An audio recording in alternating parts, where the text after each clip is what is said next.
Merci Sophie et bonjour à tous ceux que je n'ai pas vus. Alors ça marche en... Voilà.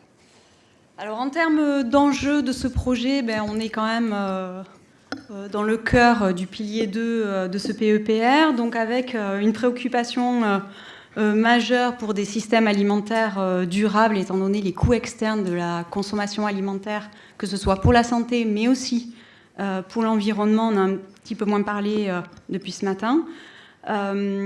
Aujourd'hui, on a des preuves scientifiques sur ce que devrait être un régime alimentaire abordable, sain et à faible impact sur l'environnement. Cependant, on voit bien qu'on n'observe pas ça dans les consommations alimentaires et que ça nécessiterait pas mal de substitutions entre les catégories de produits et au sein des catégories de produits.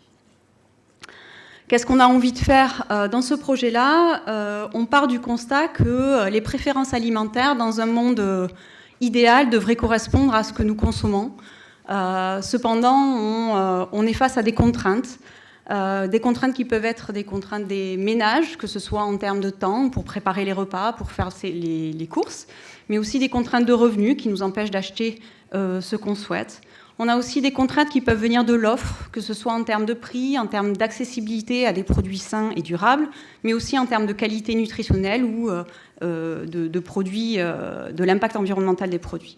On a également dans tout ce système des politiques publiques qui peuvent affecter à la fois les contraintes des ménages, les contraintes de l'offre alimentaire et qui peuvent aussi affecter les préférences alimentaires. Donc l'idée de ce projet-là, c'est de regarder quel est le rôle des préférences alimentaires dans la qualité de l'alimentation en interaction avec les contraintes et les politiques publiques. On a 3 grands objectifs. Le premier, de mieux comprendre les facteurs de l'offre et de la demande dans les achats alimentaires des ménages. Et pour ça, en fait, on va utiliser ce projet pour étendre la construction d'une base de données longitudinale sur les achats alimentaires à domicile des ménages sur les 20 dernières années.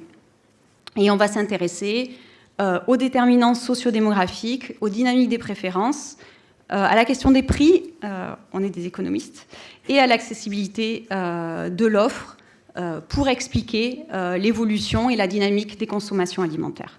Le deuxième objectif, ça sera d'identifier des leviers d'action efficaces, que ce soit en matière de politique publique, mais aussi de politique privée.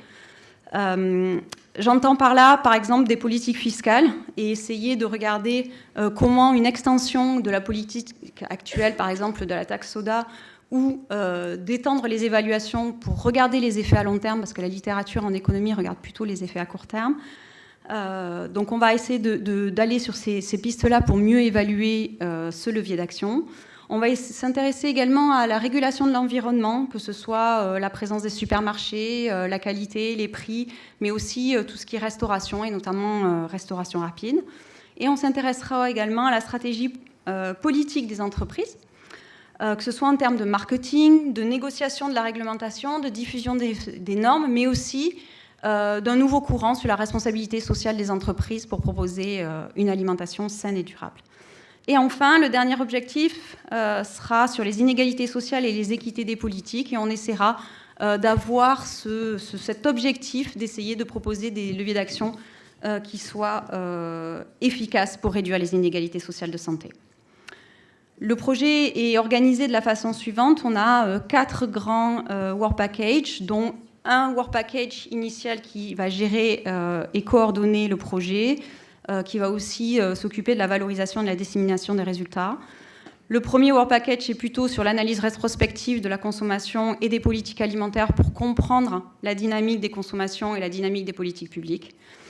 Le deuxième work package nous permettra d'identifier les déterminants, que ce soit les déterminants sociodémographiques et l'évolution des structures de population, l'évolution des préférences, mais aussi l'évolution de l'offre alimentaire. Et enfin, un Work Package 3, enfin pas enfin, c'est le troisième, on mettra en place des méthodologies pour évaluer des leviers d'action, et le Work Package 4 nous permettra de faire un résumé de l'ensemble des résultats qu'on aura trouvés pour proposer des nouveaux leviers d'action efficaces. Alors, comment on va faire ça? Donc, on a constitué un consortium multidisciplinaire, notamment en économie, en nutrition et en sociologie. Et on va combiner des approches à la fois en économie et à la fois en sociologie, que ce soit des approches qualitatives, quantitatives en sociologie, mais aussi des approches théoriques et des approches empiriques en économie. J'espère avoir été dans le timing. Merci pour votre attention. Merci. Tu es parfaitement dans le timing. Merci Céline. Est-ce qu'il y a des questions sur la présentation de Céline? Oui, merci. Ça marche. Tu parlais de consommation à domicile. Est-ce que du coup l'ensemble de l'analyse est fondée sur ce type de consommation, et dans quelle mesure vous pensez que c'est pas un type de consommation particulier? Alors, en effet, on utilise, dans ce projet-là, on focalise sur la consommation à domicile qui représente 75% de la consommation alimentaire en France. Donc c'est quand même les 3/4. La constatation qu'on a faite, et ça appelle peut-être à des nouveaux projets, et j'ai discuté ce matin notamment avec ceux qui coordonnent Foodix. Pardon ? Voilà, je ne me souvenais plus du nom. Et la partie hors domicile, aujourd'hui, il n'y a pas de vraie base de données complète qui permet de bien mesurer et analyser la composition de l'alimentation hors domicile. Donc c'est un peu un trou dans la raquette, donc j'espère qu'il y aura des données qui nous permettront de travailler là-dessus, mais ce projet-là, voilà, il s'intéresse aux 3/4 de l'alimentation. On utilise des données Kantar World Panel qui scannent pour plus de 20 000 ménages les achats à la maison sur une période de plus de 20 ans. C'est vrai que ça présente l'avantage d'être des données réelles, en fait, qui ne reposent pas sur la déclaration des participants. Et aussi pour l'évaluation des aspects politiques publics, c'est directement en prise aussi. Donc voilà, c'est un des atouts aussi des données qui sont utilisées.